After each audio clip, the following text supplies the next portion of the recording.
Lepo pozdravljene, spoštovane gledalke in gledalci na portalu domovina.je v tokratnem odmevu tedna.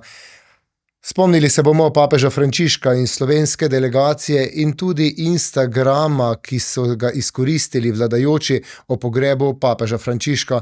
Prav tako ne bomo mogli mimo referenduma, ki se mu bližamo, pa tudi nekaj bomo rekli o drugih zadevah in v našem studiu želim lep pozdrav arheologinji doktorici Vereni Perko, pozdravljeni. Dober dan. In lep pozdrav psihologu doktorju Andreju Perku. Lep pozdrav. Spoštovana gosta, začeli bomo s pogrebom papeža Frančiška. Ta je zbral množice vernikov, pa tudi državnikov. Kako vi vidite, doktorica Perko, pomen slovenske udeležbe? Je bila iskren izraz spoštovanja ali bolj diplomatska formalnost? Ja, torej, tako bom rekla, najprej se treba zavedati, da pogreb papeža je pravzaprav edini ceremonial, ki v bistvu še ohranja elemente pokopov rimskih cesarjev. Pravi, to je nekaj izjemno tudi pomembnega in seveda je to diplomatski dogodek. Ker pa za kristjane vendarle umre nekdo, ki nam je predstavljal in nam še predstavlja, če smo kristjani, pravzaprav duhovno vodstvo, ki nam je ogromno pomenil. Seveda je tukaj več vidikov, kako se na to gleda. Prvič se mi zdi izjemno pomembno, da je delegacija naša šla, kajti Vatikan je bil prvi, ki je priznal slovensko državo. In tukaj smo dolžni en iskren in pošten pravzaprav odnos do tega.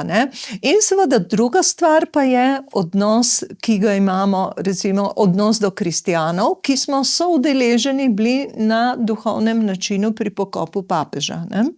Žal nismo dočakali, da nas bi obiskal, bil je v bližini, ampak vendarle, se pravi, ta predstavnik, ki je šel, predstavniki, ki so šli na papeški pogreb, rekla so bili, jih je obvezovalo zelo veliko stvari. Prvič, protokol, ki je pradaven, ki je vsakmu sproti, mislim, da povedan, jaz pač nisem bila, vi ste bili, veste, da se natančno razloži, da dobiš navodila in tako naprej in tako dalje. Drugič, kot diplomati, ker jih seveda mednarodni protokol obvezuje, že na ministrstvu ne moreš biti kar takole, v nekih kanotercah, pa v nekih kikelcah kratkih ali pa odprtih z golim hrbtom, tako kot nekateri, recimo, ministrica za kulturo bila lansko leto, recimo takrat, ko je bil ta dogodek okoli Drame. Nedopustno. To je preprosto nedopustno, ker niso privatniki, ampak imajo pravzaprav obvezo, kaj ti predstavljajo, in tukaj moramo biti pa zdaj res pozorni, vse Slovence. Bili so izvoljeni predstavniki, niso samo oklicani, ni to njihovo privatno podjetje. Pravi, predstavljajo tudi kristjane in s tem seveda tudi naša čustva in duhovni odnos do papeža in do Vatikana. Pravi, da so najmanj 3, verjetno potem pa ostane tisti najpomembnejši odnos, to je človeški odnos do človeka. Do človeka kot tistega drugega, ki smo mu dolžni vnaprej vse spoštovanje in ki nas kliče k odgovornosti. Rekla, in zdaj, recimo, jaz niti nisem tako zelo kritična do predsednice, bila je zelo, rekla, tudi obe dami sta bili menda dostojno oblečeni, pa dobro, če se premier odločil, recimo, da gre, ampak tukaj se je treba vprašati, vemo, da recimo premier za svojo spremljevalko, ali kako naj že temu rečemo, ni bil povabljen na neka diplomatska dogodke. Ona ni bila povabljena. Zakaj? Ker je samo spremljevalka. In če bi bilo to tako, potem če ima nekdo 5 spremljevalk, bi jih 5 pripeljal, recimo. Temu se hočejo seveda izogniti, razen če smo v Versaju, ker vemo, tam je bil tudi nek protokol, da je madame Pompadour lahko prišla, je bilo treba neke stvari pač slediti, ampak ostanemo zdaj tukaj, rekle, človek se potem vsem vpraša, Vendarle ne gre za določeno dvoličnost. Glejte, teh ljudi ni na velike državne dogodke, ki vključujejo maše, ki vključujejo poklon umrlim, recimo, in seveda, če gremo na pokop, na koncu, kako je že tisto, ne vem, če se spomnite zgodbe, kako so pokopavali Habsburžane, ko so trkali na kapelo, kdo je Franc Jožef ta in ta in ta. Ne, noben ga ne poznamo. Dokler na koncu niso rekli samo, Franc Jožef, ponižno pridite naprej. Pred vrati smrti smo vsi enaki. Se pravi, da je papež Frančišek, pa mi oprostite, in on bi se verjetno strinjal s tem, pravzaprav enak kot mi vsi drugi. Enak kot tistih nekaj tisoč, ki ležijo v najlon vrečkah, v garažah, ki se ne zdi vredno niti govoriti ali pa se sprenevedajo, ki jih pravzaprav kot smeti prevažamo gor in dol, oni pa grejo na visokih petah, v črnih čipkah, pravzaprav se pokloniti, ker je brez dvoma diplomatska dolžnost, kaj pa človeška? Kaj pa človeška?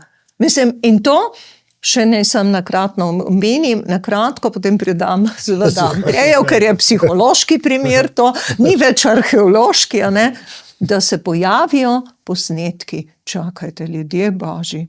Ljudje božji, pa saj ni šla tale frajla na ne vem kam naj rečem, kupovati na trg bučke, ampak je bila na nekem dogodku, oprostite, kar se mene tiče, popolnoma nepovabljena, bi shajali tudi brez nje.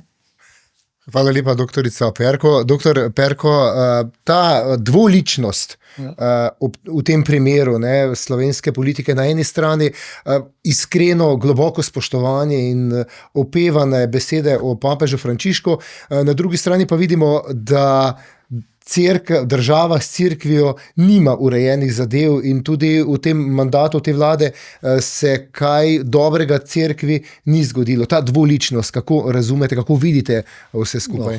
No je širše treba pogledati, pa tudi osebno. Širše je družba takšna, celotna postmoderna družba, o kateri danes govorimo. Ta družba, naloga te družbe oziroma namen te družbe postmoderne je borba proti cerkvi, družini, cerkvi, lastnini, če hočete, to, kar smo imeli že v času po komunizma, pravzaprav je na isti način, samo da se na drugačen način bori, neč z revolucijo, kot pravi Del Solova, ampak z izključevanjem, zaničevanjem in tako naprej, diskvalifikacijo in tako. To je širši pogled. Posmehovanjem. Ja, posmehovanjem, seveda, in tako naprej. Seveda, in tukaj, seveda, če biti kristjan, pravzaprav imamo težavo kristjani, ker težko priznamo ravno zaradi tega tudi, ker smo v nekem smislu predpotopen, kako lahko sploh veruješ. To ne spada v današnji čas, ko je človek postal Bog in se nobene avtoritete več ne priznava, ne božje, ne človeške, v nekem smislu. In tukaj je ta odraz družbe. In to, kar imamo mi sedaj na vodilnih položajih, so pravzaprav otroci te družbe. In ta družba je narcistična, kot temu govori že Laš v knjigi že pred 30-40 leti. In celotna družba zahodna in tudi naša pravzaprav naplavlja osebnostne strukture, ki so malo problematične. In zdaj, seveda, jaz ne moram reči, da je zdaj ali premier ali predsednica ali pa tudi, se pravi, spremljevalka, da so narcisi. To mogli, ko sem že enkrat omenil, mogli na širšo klinično diagnostiko napraviti na tem, da bi res rekel, zdaj tukaj pa je, ne gre za patologijo. Njihovo obnašanje pa kaže na to, da lahko sklepamo, da je nekaj ni v redu, nekaj hudo narobe. In ta dvojnost je ravno v tem. Narcistična struktura je dvojna. Na eni strani občudovanje, ki ga rabijo, da se lahko sploh sestavijo, da sebi lahko doživljajo kompetentnega, tako se spodobi. Na drugi strani pa popolnoma puščava v notranjem svetu. To je narcis. In vse obnašanje tako kaže, vse ta razkazovanja in tako naprej. Kaj človek to rabi? Nek zrel človek tega ne rabi. Dejansko ne rabi.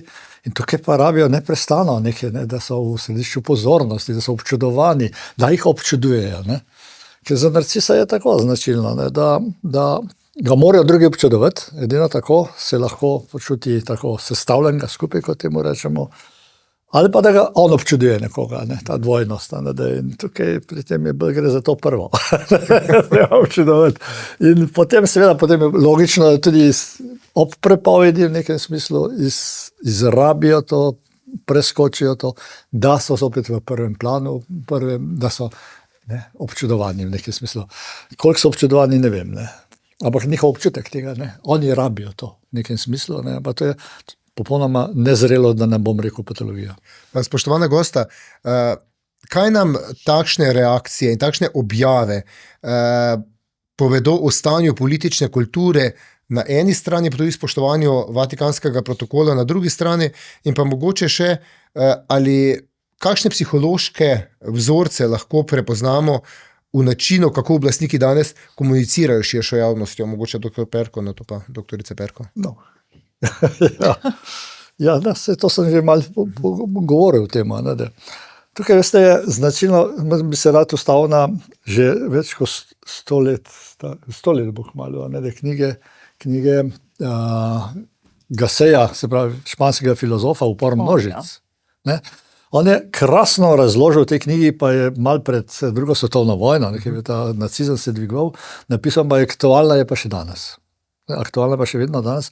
Prav ni se ni spremenilo od teh sistemih, ki govori o eliti in o masi. In elita je tista, pravzaprav ozek sloj ljudi, ki so prišli na neke vodilne položaje, neke, ki vodijo tudi ljudi, ljudstvo, ki so to tudi poklicani, ker so prišli do teh položajev in zaroma z svojo pridnostjo, z odpovedovanjem, z garanjem, če hočete, študijem, z ne vem čema. Se pravi, na nek takšen način, maksimalno so se potrudili za to. In so pač prosperirali v življenju. Masa, ne, pa tega ni pripravljena. Hoče pa iste položaje, enake položaje kot oni. In seveda ne zatem, da vlagajo nek trud v to, da se odpovedujejo, da tudi trpijo ob tem malo in tako naprej, ne, ampak skušajo na en takšen komolčarski način, ne, da na hiter način pride do teh položajev za prevarami, z lažmi, če hočete, in so te seveda in tudi pridejo, ne, do takšnih položajev.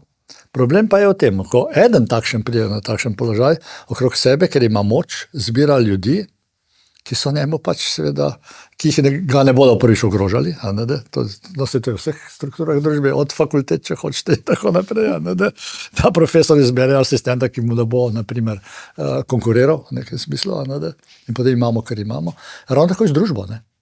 Ko enkrat pridejo te ljudje na oblast, ne, se potem zelo težko preobrne, da bo zopet ta elita, o kateri govorim, ki ji pripadajo te položaje v nekem smislu, ker je edina zmožna in sposobna voditi družbo, ljudi, ker je pač tudi moralno odgovorna za te stvari, ker ima moralni čut, ta masa, da dejansko ta moralni čut je nekje zatrt, oziroma ga ni, v tem širšem globem smislu, in je potem obrat nazaj silno težek. In zato imamo tudi Slovenci hudo težavo, z mandata v mandat slabše, kot pravimo. Že mislimo, smo že na dnu, pa nismo.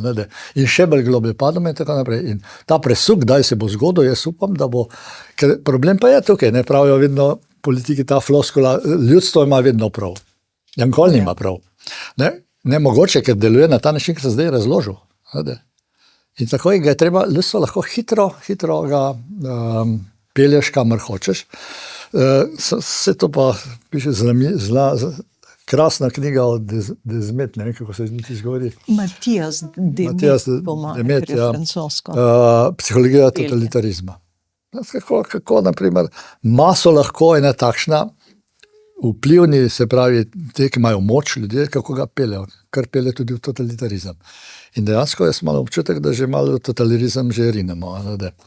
Je bilo 4 pogoje, če lahko povem, ne samo 4 pogoje. Prvič, današnja družba je družba, ki izgublja smisel. Zgubi se pa smisel zaradi tega, ker govorimo o epidemiji osamljenosti, ker prinaša vsa ta nova tehnologija in tako naprej. In ljudje pravzaprav živijo nič več v pristnih odnosih z drugimi ljudmi, od mladine do odraslih, in so v bistvu zasvojeni s tem internetom in so v bistvu pa v resnici zelo osamljeni. In ti enega človeškega stika nimajo pravga. Ali pa imajo malo, ampak premalo. In to epidemija osamljenosti, Angleži govorijo, da to je prva epidemija že. To pripelje do izguba smisla. Človek, ki izgubi smisel, pa pravzaprav ne postane, ker je danes velik problem, klinične slike, če gledamo, depresiven in pa anksiozen. Temu govorimo, psihiatri govorijo samo še o temu. Samo ogromno depresije in anksioznosti. Mladi. Vendar, kaj je problem te depresije in anksioznosti? Da ni pravzaprav izvora tega strahu, ki je v človeku. Nima na kaj se nasloniti. Naprimer, se zbojiš, kot otrok, če te pes napade, se boš vse življenje verjetno bal tega psa. Ne? Imaš vzrok, ne? Zakaj je ta strah, ga znaš umestiti. Ta masa ljudi, ki pa je depresivna in tako naprej, ki je nima smisla življenja, ki ga ne vidijo, ne? Pa nima tega oprijemališča, na kaj bi sploh, odkje izhaja. In zdaj samo najdi tem ljudem, ki je ogromno, to se pravi izvor njegovega nezadovoljstva, ki vedno bolj raste, in ga lahko peleš kamor hočeš. In to se je zgodilo pri nas v času epidemije. Ne? Se te kako ljudi nahecati, da nas čuvati, tako da jim izvor nezadovoljstva najdeš.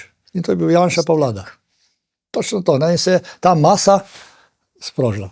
In ne moš ostaviti več. In to verjetno tek v zadju to natančno vedo. To filozofijo oziroma to metodologijo, kako ljudi pelata. In to je današnji čas. Se strinjam s tem, da dejansko to, kar gledamo, tako neodzivni so ti ljudje do celote naroda, ki jih je, kot sem prej rekla, ki smo jih izvolili, a ne? In kako brezsramno pravzaprav ta položaj tudi izrabljajo. Rekla, res me je kar pretreslo, ko sem videla ta posnetek iz Vatikana ob krsti, a ne? Komu neki je to potrebno? Namreč gotovo ne večini kristjanov, ki se je čutila ponižena in razžaljena. In rekla, in ki je upravičeno ogorčena. No, vse zadnje nista šla gospod in gospa za svoj denar, ampak za davkoplačevalski denar. Kje je tukaj odgovornost?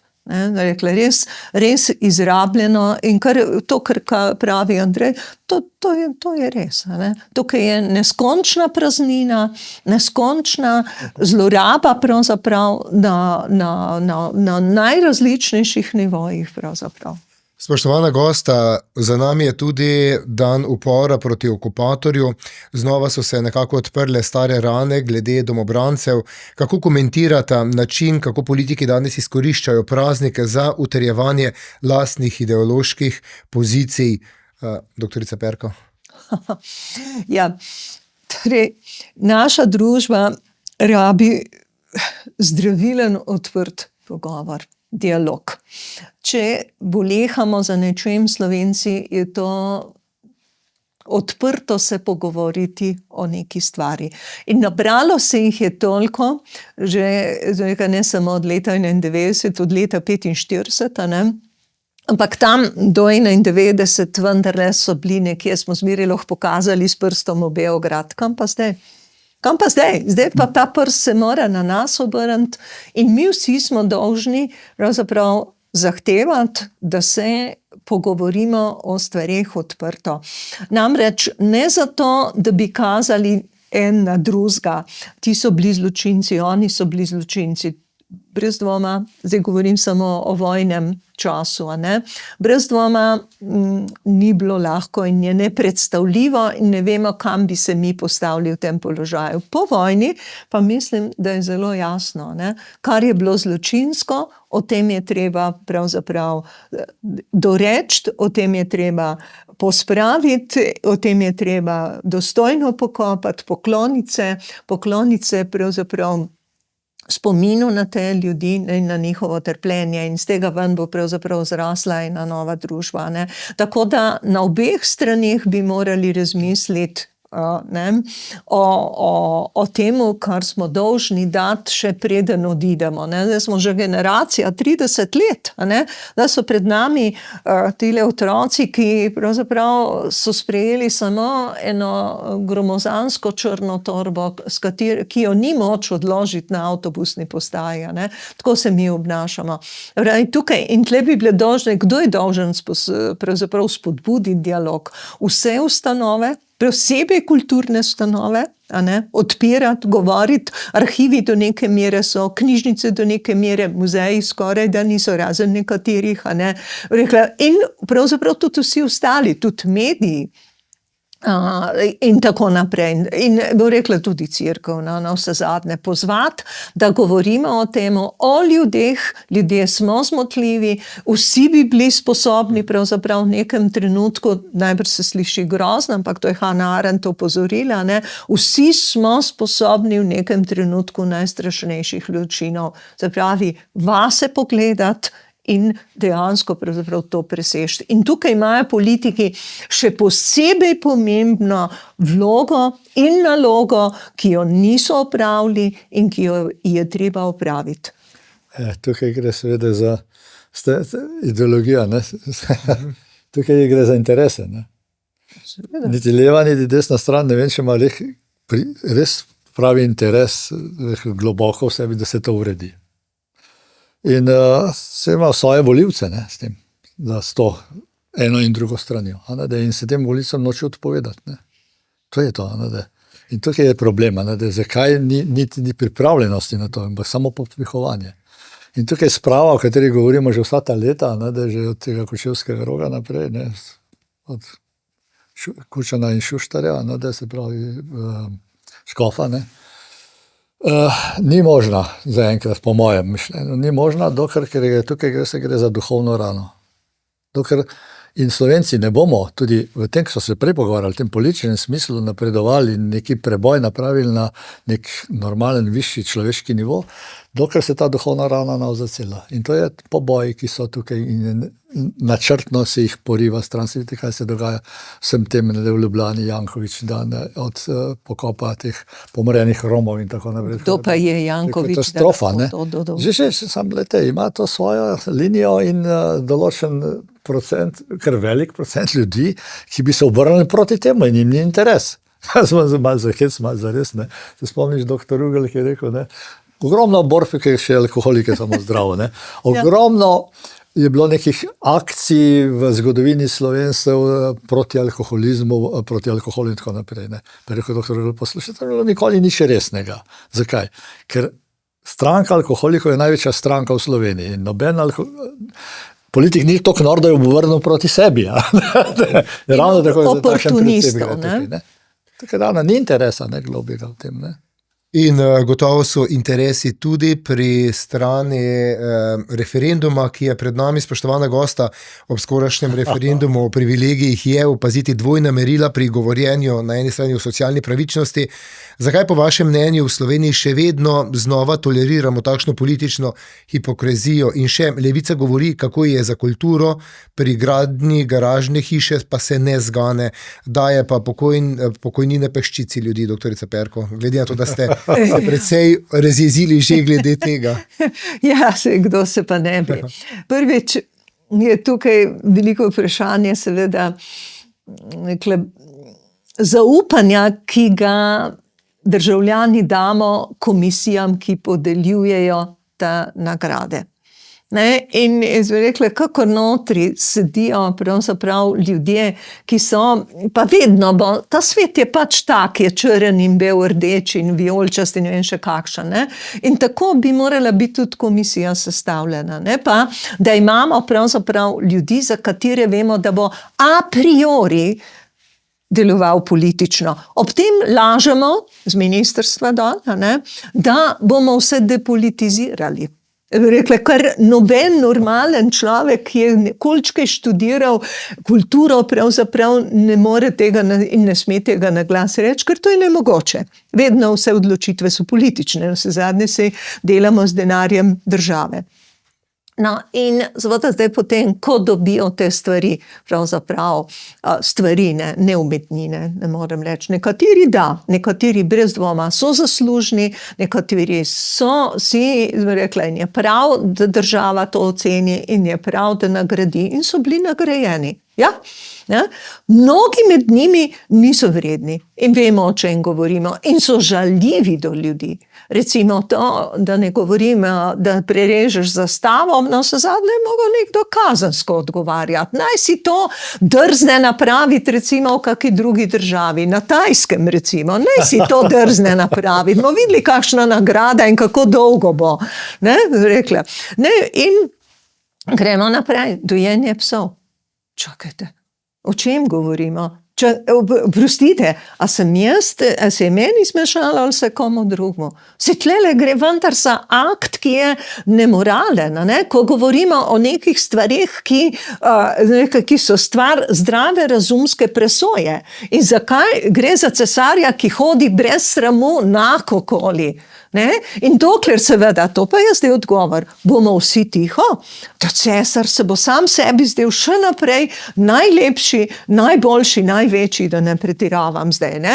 Sam sebi se bo zdaj pravzaprav od neba dol poslan. Ne? Zapravi, naša dolžnost je, da izrečemo na ves glas. Ker gre za naš denar, smo vsi dolžni pravzaprav izraziti. Ravi in in tudi to, da si ljudje nekaj takega privoščijo, ne ljudje, politiki privoščijo, da demokratični instrument, kar pravzaprav ta referendum je, zdaj pozivajo proti. Ma kam smo prišli? Zdaj rekla, tukaj res velja poziv. Dejte se res pozanimati, prid na referendum, glasujte, zaradi mene tudi če za, ampak pridite glasovati, to je odgovorno in stojite za tem, kar napišete, za ali proti. Gre za naš in vaš denar, gre za naš odnos, gre za naše spoštovanje in spoštovanje do nas. In rekla, in dokler bomo vsi tiho, bojo naši cesarji korakali nagi in bojo govorili, kakšna super oblačila imajo, pa jih nimajo. Smo na nagem, smo vsi ta hip. Doktor Perko, še mogoče za vas v zvezi s tem, kako te dodatne ugodnosti za elito po vaše vplivajo na psihološko počutje in motivacijo navadnega državljana? Državljan sem že prej omenil, je masa. Niti ne razmišlja dovolj. Navaden državljan rabi kruha in iger in to jim ima. To jim pa dajo. In pravzaprav je otopel v nekem smislu, in niti ne razmišlja tako, kot je Verena zdaj govorila, delač od tega. To ni poniževanje, nisem mislil, ampak tako je, masa funkcionira na ta način, da je lahko vodljiva. In niti, gledajte, človek to rekel, kako to na njih vpliva. Odvisno nekega zrelega človeka, verjetno, ampak moramo na ten značaj Slovencev tudi malo pogledati. Mi smo res skozi zgodovino bili vzgajani tako, po temu slovenskemu reklu, tiho bodi ob kraju hodi, glej v tla in boj se Boga. Ta ponižna drža, ne smeš niti dvigane glave, ne smeš povedati svojega mnenja, bodi raj tih, to so nam že v družinah, zlasti v katoliških družinah, tudi tukaj moramo malo potrkati na ta lesa, da za katoliške družine predvsem bodi tiho, ne spostavljaj se, bodi ponižen, to je kvazi ponižnost, to ni ta prava ponižnost človeka v odnosu do Boga in tako naprej, ampak v tem, da se pravzaprav niti ne upaš izražiti svojega mnenja in Slovenci imamo ta problem, kot je Verena prej rekla, tudi če to mnenje ni v redu oziroma je napačno, objektivno gledano, je prav, da ga izražiš. In ga lahko spremeniš, ko vidiš razloge, da pač napačno razmišljaš. In Slovenci pa niti ne upamo ne biti pokončni, to naprimer kot Srbija ali pa Američani, ali kdorkoli te neke nacije, ki pa tudi neumnosti počenjajo, ampak izražajo svoje. Te zdrave agresije nam manjka. In tudi ta zdrava agresija je potlačena nas, zaradi tega je tudi problem tudi z alkoholizma, če hočete, pa zasvojenosti v slovenskem narodu, avtoagresija v nekem smislu, ne na ven, ampak na noter. In tudi to se kaže v tem odnosu do takšnih, se pravzaprav raje ne opredelijo. Spoštovana gosta, čas nas počasi že priganja, pa vseeno bi na kratko še dve temi. Menite, da je v sedanjem stanju slovenske politike sploh mogoče doseči nek resen politični preobrat tako da bi Slovenija šla naprej, ker se mi zdi, ko smo že prej se pogovarjali, ko se daje dr. Perko, da gremo iz trenutka v trenutek na slabše, iz meseca v mesec na slabše. Imate kakšen recept? Receptov ni, ne. Ja, ni receptov. Tako je, še vedno malo, ne.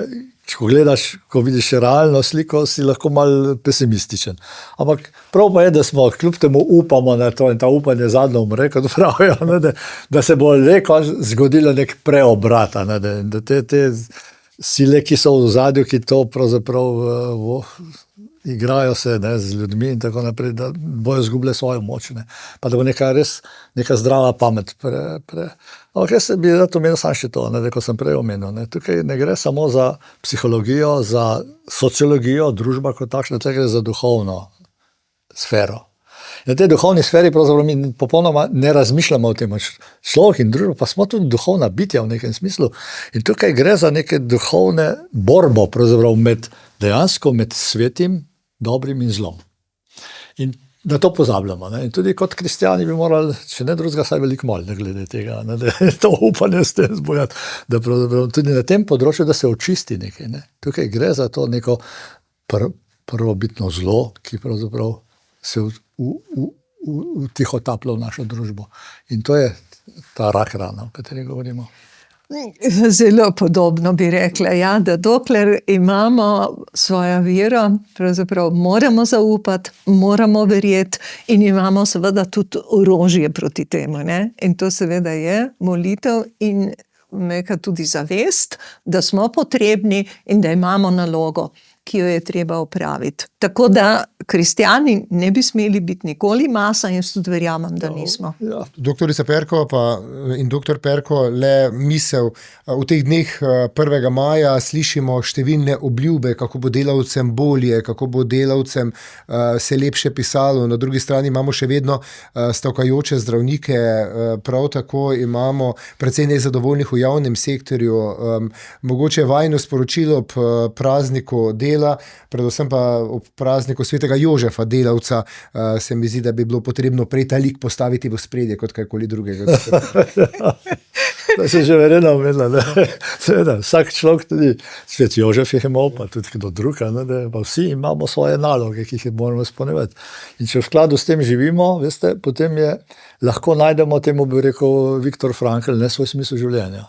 In ko najdeš svoj smisel življenja, se stvari same od sebe sestavljajo. Tudi v takšnih temah smo danes govorili, ne, da se lahko človek postavi na noge, ne, da in izrazi svoje mnenje in dejansko živi v skladu sam s sabo in pa z neko duhovno širino in tako naprej, da gre v pravo smer in se začnejo stvari dejansko, ko se odpreš svetemu, ko smo že prej govorili, se odpirajo same od sebe in gre v pravo smer, ne, da tukaj, ne, na osebni ravni. Širši družbeni je pa malo komplicirano, kot vidimo. Ne, pa ni treba nasedati praznim obljubam, se strinjam. Ne, sigurno ne. Jaz bi rekla, najhujše, kar se nam lahko zgodi, je, da zaradi teh praznih obljub pravzaprav zgubiš voljo do svojega dela in poklica. Ma to je ena velikanska stvar, da smo poklicani in da imamo delo. In če ga nimamo, si ga najdimo. Ne? To je svet Jožef, ne? Bom rekla, ta prvi sindikat, ki nam tukaj pravzaprav narekuje. Kaj to pomeni? Ne? Da če bomo opravljali to, kar je tudi Andrej rekel, svoje naloge z resnično zavzetostjo in z občutkom, da samo mi lahko to storimo, kar seveda je všteto v to krščansko zavest, potem mislim, da nam nič ne more vzeti te ljubezni ne samo do dela, ampak delamo iz ljubezni do drugega. Arheologinja doktorica Verena Perko in psiholog dr. Andrej Perko, iskrena hvala za obisk v našem studiu. Hvala tudi vam. To je bil današnji Odmev tedna. Vabimo vas, da podprete neodvisno novinarstvo in se naročite na naše edicije, torej na naše izdaje spletne, pa tudi na naš tednik Domovina. Vse dobro želim.